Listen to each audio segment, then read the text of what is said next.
వైసీపీలో ఇన్ఛార్జ్ల మార్పు రాజకీయం కొనసాగుతోంది. ప్రకాశం జిల్లా పంచాయతీ మాత్రం ముగియట్లేదు. ఇవాళ బాలినేని మరోమారు సీఎం జగన్ తో భేటీ కాబోతున్నారు. ఒంగోలు అసెంబ్లీ ఎంపీ స్థానాలకు సంబంధించి సీఎం జగన్ నుంచి క్లారిటీ తీసుకోవాలని బాలినేని భావిస్తున్నారు. మధ్యాహ్నం తర్వాత ఈ సమావేశం జరగబోతోంది. ఎంపీ మాగుంట సీటు విషయంలో అధిష్టానం సానుకూలంగా లేకపోవడంతో ఈ విషయంపై చర్చించేందుకు బాలినేని సీఎంతో సమావేశమవుతున్నారు. ఒంగోలు అభ్యర్థిగా మాగుంటనే ఫైనల్ చేయాలని బాలినేని పట్టుబడుతున్నారు. ఒంగోలు అసెంబ్లీ నుండి తాను ఎంపీగా మాగుంట కలిసే పోటీ చేస్తామని ఇప్పటికే పలుసార్లు ప్రకటించారు బాలినేని. బావా బామర్దులైన బాలినేని వైవి సుబ్బారెడ్డిల మధ్య రాజకీయ ఆధిపత్య పోరు నడుస్తుండటంతో ప్రకాశం జిల్లా రాజకీయాలు హాట్ గా మారాయి. తన కుమారుడు విక్రాంత్ రెడ్డికి ఈసారి ఒంగోలు ఎంపీగా అవకాశం కల్పించాలని వైవి సుబ్బారెడ్డి పట్టుబడుతుండగా వైసీపీ అధిష్టానం సానుకూలంగా ఉంది. దీంతో ఒంగోలు ఎంపీ స్థానంపై ఉత్కంఠ నెలకొంది. ప్రకాశం జిల్లా పెండింగ్ అభ్యర్థుల విషయంలో నేడు ఒక క్లారిటీ వచ్చే అవకాశం ఉంది. ఉమ్మడి జిల్లా అభ్యర్థుల విషయంలో విక్రాంత్ రెడ్డి కీలకంగా వ్యవహరిస్తున్నారు. ఇదే అంశంపై మరింత సమాచారం మా ప్రతినిధి శంకర్ అందిస్తారు. శంకర్, ఇవాళ బాలినేని జగన్ తో ఎన్ని గంటలకు సమావేశం కాబోతున్నారు? అప్డేట్స్ ఏంటి? ఈ రోజు బాలినేని తాడేపల్లిలో ఉన్న జగన్ తో ఈ రోజు మధ్యాహ్నం తర్వాత భేటీ కాబోతున్నట్టు మనకు వైసీపీ వర్గాల సమాచారం ఉంది. ఎందుకంటే ఇటీవల చూసినట్టయితే జిల్లాలో ఒంగోలు అసెంబ్లీ సెగ్మెంట్ తో పాటుగా ఈ సెగ్మెంట్ ఈ రెండు విషయాల్లో అభ్యర్థుల ఖరారు చేసే విషయంలో వైసీపీ ఒక కొలికి తెలియకపోతుంది. ఎందుకంటే ఒంగోలు విషయంలో అటు బాలినేని మార్చాలా లేకపోతే బాలినేని కొనసాగించాలన్న సందర్భంలో కూడా వైసీపీ ఉన్నట్టు కూడా తెలుస్తుంది. ఇప్పటికే పలుసార్లు కూడా జగన్ తో బాలినేని భేటీ అయ్యారు.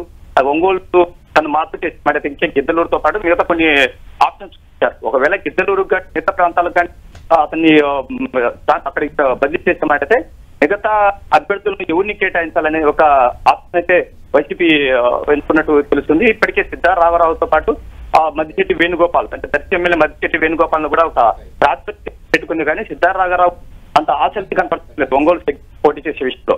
ఈ నేపథ్యంలోనే ఒంగోలులో బాలినే రంగంలో దించాలా లేకపోతే ఏంటనే సందిగ్ధత కొనసాగుతున్న నేపథ్యంలో ఒంగోలు అసెంబ్లీ సెగ్మెంట్ పై ఒక క్లారిటీ చేస్తూ బాలిని చేసే అవకాశం ఉంది. దీంతో పాటుగా ఆ ఒంగోలు ఎంపీ సెగ్మెంట్ లో మాగుంట శ్రీనివాస్ రెడ్డిని ఖచ్చితంగా కేటాయించాలి. ఎందుకంటే మా ఇద్దరు జోడి అనేది గతంలో కూడా ఒక విన్నింగ్ కాంబినేషన్ అయితే ఉంది. కాబట్టి అతనే కొనసాగించాలని చెప్పి వైసీపీ అధిష్టానంపై బాలిని పట్టుబడుతున్నారు. ఇప్పటికే పలు దఫాలుగా మాగుంట శ్రీనివాస్ రెడ్డి ఆ అభ్యర్థి విషయంపై వైసీపీ అధిష్టానం జగన్ తో కూడా చర్చించడం జరిగింది. కానీ అంత సానుకూలంగా కలిపినట్టు కూడా వర్గాలు అయితే చెప్తున్నాయి. ఈ నేపథ్యంలో ఆ వైవి సుబ్బారెడ్డి తన కుమారుడు విక్రాంత్ రెడ్డికి ఈసారి ఎంపీ సెగ్మెంట్ కేటాయించాలని చెప్పేసి ఆయన పట్టుపడుతున్నారు. అయితే ఈ నేపథ్యంలో వైవి సుబ్బారెడ్డి కుమారుడు విక్రాంత్ రెడ్డికి వైసీపీ అధిష్టానం ప్రాధాన్యత ఇస్తుందా లేకపోతే బాలినేని అడుగుతున్నటువంటి ఎంపీ మాగుంటే ప్రాధాన్యత ఇస్తే వేచి చూడాల్సిన అవసరం అయితే ఉంది. అయితే శంకర్, ఇప్పటి వరకు అయితే వైసీపీ అధిష్టానం ఎలాంటి నిర్ణయం తీసుకోలేదు, సానుకూలంగా లేదని చెప్పుకోవాలి. అయితే ఇప్పుడు మరోసారి బాలినేని సమావేశం కాబోతున్నారు.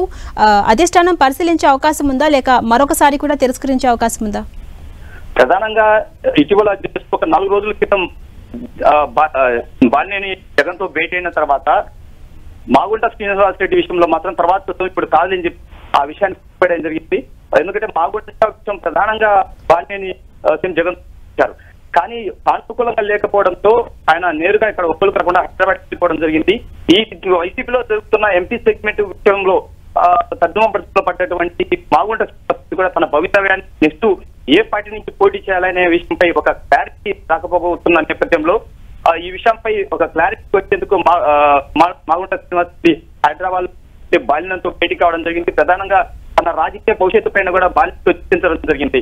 ఎందుకంటే పలు దఫాలుగా బాలిని కూడా ఒంగోలులో నేను మాగుంట ఇద్దరం కలిసి పోటీ చేయాల్సిన జరిగింది. ఈ నేపథ్యంలోనే వాళ్ళిద్దరూ భేటీ అయిన తర్వాత తాను అంత వయసులో ఇమ్మడలేకపోతున్నాను, వేరే పార్టీ వైపు చూడాలనే ఒక ఆసక్తి ఎంచుకోబోతున్నా అని చెప్పి బాలినంతో తన భావాలు వ్యక్తపరచడం జరిగింది. కానీ బాలిని మాత్రం అయితే ఆయన స్వయంగా చెప్తున్న ప్రకారం మీరు పార్టీ మారినా నేను పార్టీ అయితే మారను, కానీ ఈ విషయం పైన సోమవారం జగన్ తో భేటీ కాబోతున్నాను, తుది అంతవరకు వేచి ఉండాలని చెప్పి కొద్దిగా వేచి ఉండాలని చెప్పి బాలిని కూడా ఆగుటకు సూచన పరిస్థితి ఇక్కడ ఉంది. Thank you Shankar.